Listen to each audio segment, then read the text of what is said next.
सरकारें तो कई राज्यों में चल रही हैं, अच्छी सरकारें चल रही हैं, नीतीश कुमार की सरकार, लेकिन जहां भी आप जाते हैं, आप राजस्थान गए या कुंभ मेले में गए, नारा एक ही लगता है, मोदी लाओ, मोदी लाओ।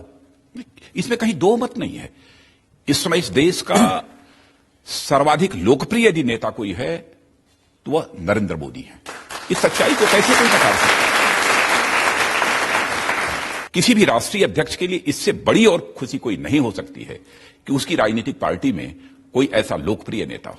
पहली बार हमने देखा कि राष्ट्रीय कार्यकारिणी की बैठक में सारा नेतृत्व खड़ा था, सारे कार्यकर्ता खड़े थे और आपने माला पहना करके इस तरह स्वागत किया कि अब जैसे पार्टी की कमान नरेंद्र मोदी के हाथ में। हैट्रिक बनाने का काम भारतीय जनता पार्टी के इतिहास में पहली बार किसी नेता ने किया है किसी राज्य में, तो गुजरात में किया है।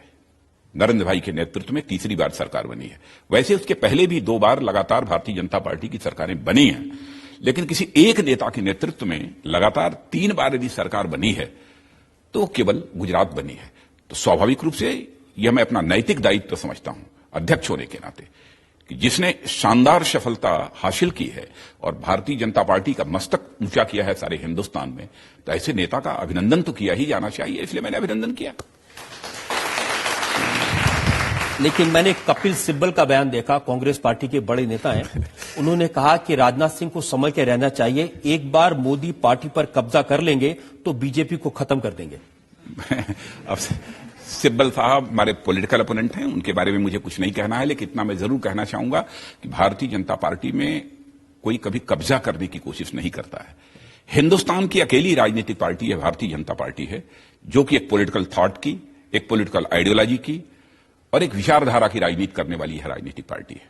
मैं इसके पहले भी पार्टी का 4 वर्षों तक राष्ट्रीय अध्यक्ष रह चुका हूं और मैं यह दावे के साथ कह सकता हूं बहुत सारे काम नरेंद्र भाई सहित अन्य मुख्यमंत्रियों की इच्छा के विपरीत हमने किए हैं, लेकिन जो भी निर्देश संगठन का हुआ है अक्षरशः पूरी ईमानदारी के साथ इन लोगों ने पालन किया है।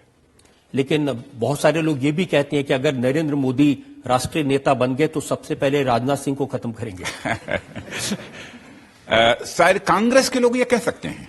कांग्रेस के नेता तो ये कहते हैं कि नरेंद्र मोदी को आप राष्ट्रीय नेता के तौर पर प्रोजेक्ट करने की कोशिश कर रहे हैं, लेकिन वो गुजरात के बाहर उनको कोई नहीं पूछता। नहीं, राष्ट्रीय नेता अब जो पूरे राष्ट्र में इतना लोकप्रिय है वह राष्ट्रीय नेता नहीं होगा तो कौन राष्ट्रीय नेता होगा? वैसे सामान्यतः किसी भी राज्य का जो कोई मुख्यमंत्री होता है तो वह एक प्रकार से राष्ट्रीय नेता ही होता है। उसे हम नहीं कह सकते कि वह केवल प्रादेशिक नेता है, वह राष्ट्र का ही नेता होता है। और यहां तक नरेंद्र भाई का प्रश्न है, वह इस देश में इस समय सर्वाधिक लोकप्रिय नेता है। इस सच्चाई को भी कोई नकार नहीं सकता।